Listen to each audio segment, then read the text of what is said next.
এইভাবে গণতন্ত্রের কণ্ঠরোধ করছে। আমরা এসেছিলাম যাদবপুর বিশ্ববিদ্যালয়ের ঘটনার প্রেক্ষিতে এবং কলেজ ও বিশ্ববিদ্যালয়ের ছাত্র সংসদ নির্বাচন করে গণতান্ত্রিক পরিকাঠামো ফিরিয়ে আনার দাবিতে সোমবার ছাত্র ধর্মঘটের ডাক দিয়েছিল এআইডিএসও।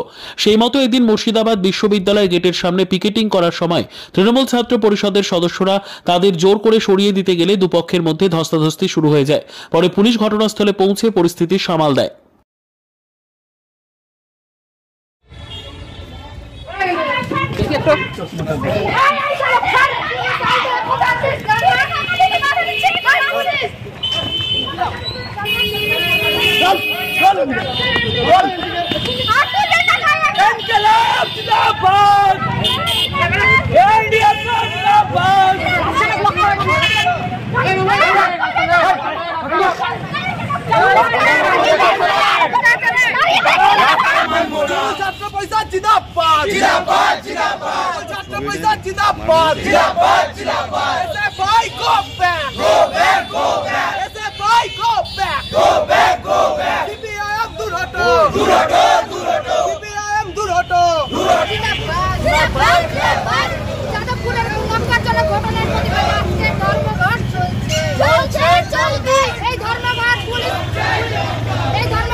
দেখুন, আজকে উচ্চ মাধ্যমিকের পরীক্ষা চলছে, সেই পরীক্ষা অবস্থায় ওরা আজকে বন্ধ করছে। আমরা তৃণমূল ছাত্র পরিষদের পক্ষ থেকে এসে বলছি আজকের দিনে তোমরা এই ধর্মঘট করো না, কারণ যেহেতু রাজ্য জুড়ে আজকে উচ্চ মাধ্যমিক পরীক্ষা চলছে, সেই পরীক্ষাতে যেন কোনোরকমভাবে বিশৃঙ্খলার সৃষ্টি না হয়, আপনারা উঠে যান। আমরা হাত জোর করে বলেছি আপনারা উঠে যান। তারপরে ওদের চিৎকার চেঁচামেচি যেটা হয়, শূন্য থেকে মহাশূন্য জায়গায় পৌঁছে গেছে। আবার ওরা গায়ের জোরে কলেজে ইউনিভার্সিটিতে একটু আগে পরীক্ষা ছিল, 11টার দিকে পরীক্ষা শেষ হলো, তারপরে ওদের অসভ্যতামি গোটা বাংলা জুড়ে চলছে। এবং এদের অসভ্যতামি এরা জানুন, আজকে আপনারা গোটা রাজ্য জুড়ে যে পরীক্ষা চলছে, পরীক্ষার সময় এই ধর্মঘট কে মানে কে করে? অশিক্ষিত ছাড়া কেউ করে না।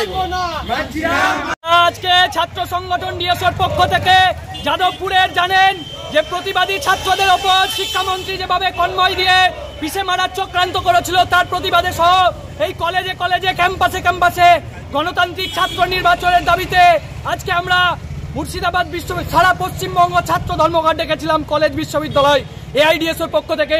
তারই পক্ষ থেকে আমরা আজকে এখানে পিকেটিং করছিলাম এবং বহিরাগত তৃণমূলের গুন্ডা বাহিনী দিয়ে আমাদেরকে মারা হয়েছে। যখন ছাত্রছাত্রীরা স্বতঃস্ফূর্তভাবে বন্ধের সমর্থনে তারা আজকে ক্যাম্পাস বয়কট করছিল, তখন বহিরাগত তৃণমূলের ছাত্র পরিষদের লোক এসে আমাদের মারধর করেছে, আমাদের মহিলাদের ওপর আক্রমণ করেছে, গালিগালাজ করেছে, মারধর করেছে। তার প্রতিবাদে আমরা ধিক্কার জানাচ্ছি। আজকে আমরা এখানে থাকবো এবং আমরা দাবি করব যে অবিলম্বে গণতান্ত্রিক পরিকাঠামো ফিরিয়ে আনার জন্য কলেজে কলেজে ক্যাম্পাসে ছাত্র সংসদ নির্বাচন করতে হবে এবং যাদবপুরের নক্কারজনক ঘটনার প্রতিবাদে তীব্র আন্দোলন গড়ে উঠবে। চলেছে বহিরাগত দিয়ে, ক্যামেরাটা দেখুন, বহিরাগত দিয়ে মারধর করছে, এইভাবে গণতন্ত্রের কণ্ঠরোধ করছে। আমরা এসেছিলাম ছাত্র সংগঠন ডিএসওর পক্ষ থেকে যাদবপুরের যে নক্কারজনক ঘটনা তার প্রতিবাদে। আপনারা মারলেন, গণতন্ত্রের কণ্ঠরোধ করছে।